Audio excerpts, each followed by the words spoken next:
वो किससे क्या करवाएंगे कौन जानता है। हम अहंकार में, अभिमान में सोचते हैं कि हम करेंगे, और महादेव ऐसे व्यक्ति को खड़ा करके अपना काम करवा लेते हैं जिसके बारे में आपने सोचा ही नहीं होगा कि वो करेगा भी ऐसा। तो ऐसे लोग हैं, खड़े हैं, चल रहे हैं। शिव की शिष्यता में, आदि गुरु की परंपरा में बहुत सारे लोग आए और गए। शिव के भक्त भी बहुत सारे आए। आदि शंकराचार्य ने लिखा और उन्होंने बहुत भारत का पूरा भ्रमण किया। उस समय उन्होंने 4 मठ की स्थापना भी की। उनकी लिखी बहुत सारी चीजें हैं, लेकिन आदि शंकराचार्य ने लिखा कि एक युवा गुरु बैठे हैं। गौर कीजिएगा, उन्होंने गुरु के साथ युवा लगाया है, क्योंकि शिव नित्य नवीन है। सधोजात भी उनका एक नाम है। सधोजात का अर्थ होता है जो अभी अभी पैदा हुआ हो, यानी शिव कभी पुराने होते ही नहीं है। एक युवा गुरु बैठे हैं और उनके सामने वृद्ध शिष्य बैठे हैं। शिष्य वृद्ध हो जाता है, गुरु युवा ही है, और युवा गुरु भी मौन है, चुप है। और शिष्य भी जो वृद्ध हैं, जो उनके सामने बैठे हैं, वो भी चुप है।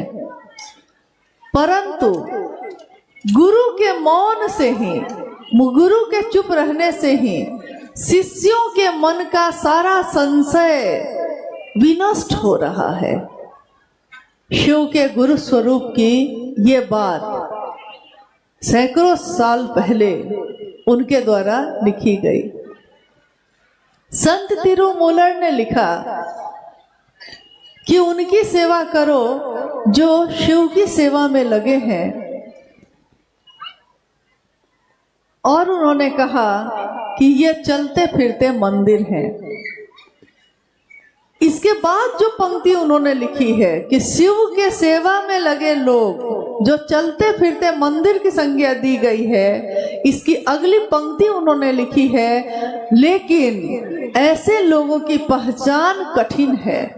पहचान में नहीं आते हैं वो लोग। आप हम जिनको देखते हैं कि इधर आ रहे हैं, उधर जा रहे हैं, ये कर रहे हैं, वो कर रहे हैं, तो शिव के शिष्य जो सचमुच जिसके मन में शिव का शिवत्व उतर गया है, तो वो कहीं दिखता भी नहीं है। वो चुपचाप अपना काम करता है। उसको पहचानना बहुत कठिन है।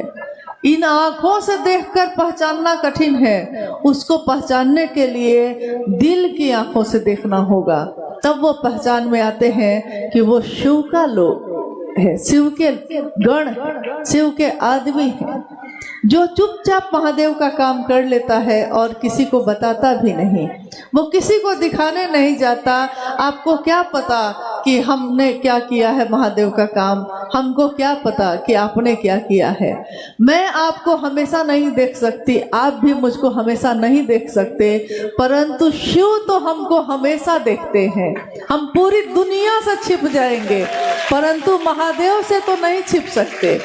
महादेव की आंखें तो देखती हैं, और महादेव एक आंख से नहीं देखते, हजारों हजार आंखों से वो देखते हैं, हजारों कानों से वो सुनते हैं, हजारों मुख से वो बोलते हैं। तभी तो आज हर मुख से महादेव की बात निकलती है। मुख से निकली हुई हर बात महादेव के भाव से भरी होती है, संजात होती है, आर्द्र होती है, भींगी हुई होती है। महादेव की बात हमारे मन को सुकून देती है, शांत करती है। मन जो जगत की चीजों में उलझा हुआ है, मन जो जगत के विधियों में, उसकी पगडंडियों में भटका हुआ है, उसको, उस मन को, उस जीवात्मा के मन को महागुरु महादेव अपनी रोशनी से सही रास्ते पर ले आते हैं, और वो अपनी मंजिल यानी स्वयं शिव की तरफ चलने लगता है। महागुरु महादेव जब जीवात्मा के पास आते हैं, जैसा मैंने अभी एक पंक्ति मैंने थोड़ी देर पहले कही, शायद आपको याद होगा, ये मेरी कही हुई पंक्ति नहीं है, मैंने साहब से ही सुना, और साहब ने ही आओ चले शिव की ओर में लिखा भी। जो भी जाना है, जो भी समझा है, अपने साहब से सीखा है, अपने साहब से सुना है, और उन्होंने जो दिया है उसको बस ग्रहण कर लिया है। तब तो ये आलम है कि आपके अंदर भी वही शिव है, मेरे अंदर भी वही शिव है। तो उन्होंने कहा कि आवेश रहित आवेश है वो शिव। शिव गुरु के रूप में जितना आसान लगता है कि आप कहीं भी बोलते हैं उनके बारे में, आप रोड पे खड़े होके, सड़क पे खड़े होके भी कहते हैं महादेव की बात, आप गलियों में घूमते हुए, अपने घर में बैठे हुए, अपने घर की छत पे बैठे हुए करते हैं महादेव की बात। लेकिन जिस महादेव की बात आप करते हैं वो कौन है? क्या आपने जाना है कभी उस महादेव को? इतनी तपिश है उसमें, इतनी आग है कि देख भी नहीं सकते। आवेश ही आवेश है। आवेश का अर्थ होता है जैसे कि 440 वोल्ट का करंट बह रहा हो तार में, और उस तार को कोई छू ले तो उसके शरीर को राख बनने में भी देर नहीं लगेगी। परंतु उस तार पे जो 440 वोल्ट का तार है, उस तार पे एक रबर की परत चढ़ी हुई है। रबर की परत चढ़ी होने के कारण करंट नहीं लगता, आपको झटका नहीं लगता। यहाँ तक कि छोटी से छोटी ऊर्जा में भी, पतले से पतले तार में भी अगर करंट, रबर की परत उसकी उतर जाए और आपके हाथ से वो छू जाए तो इतना तेज झटका लगेगा जिसका कुछ कहना ही नहीं है। हो सकता है मौत भी हो जाए और राख की ढेर भी हो सकते हैं हमारा, परंतु रबर की परत चढ़ी है। शिव जो सभी देवताओं के देवता हैं, जो गुरु के भी गुरु कहे गए, जो काल के भी महाकाल कहे गए, काल भी जिनके आगे झुकता है, काल भी जिनसे डरता है। डर को सबसे डर लगता है, सबको डर से डर लगता है, परंतु डर को भी जिससे डर लगता है वो है महादेव। तो डर को जिससे डर लगता है वो महादेव मेरे और आपके गुरु हैं। ये साधारण बात नहीं है, ये मामूली बात नहीं है, ये एक ऐसी बात हो गई जो आज तक इस धरती पे कभी हुई ही नहीं। और आपने गौर किया कि किनके कारण हुई? क्या मेरे शरीर में ये ताकत है, आपके शरीर में ये ताकत है कि बिजली की करंट दौड़ जाए और आपका शरीर संभाल ले उसको? एक साधारण मानव के शरीर में ये ताकत नहीं हो सकती, परंतु साहब श्री हरिनानंद जी के मानव तन में, उस शरीर में, जिस शरीर के लिए कहा गया कि मरणशील ये काया है, अमर आत्मा है मरणशील काया, ये काया जो है, ये शरीर जो है, इसकी मौत होती है, परंतु उस जीवात्मा की, उस दिव्यात्मा की मौत नहीं होती जो उस मानव तन में रहते हैं, फिर निकल जाते हैं, फिर संचरित होते हैं। तो साहब श्री के उस मानव तन में शिव के प्राण मंत्र का संचरण हुआ। नमः शिवाय। नमः सांसों के साथ आया और हवा के झोंके के साथ आया हुआ सांस में चढ़ा, सांसों से फिर उतर गया शिवाय। नमः और शिवाय यानी शिव का प्राण मंत्र, ये किस मानव तन में आया? न मेरे शरीर में आया, न आपके शरीर में आया, ये आया साहब शिव के शिष्य साहब हरिनानंद जी के शरीर में, उनके श्वासों के साथ आया।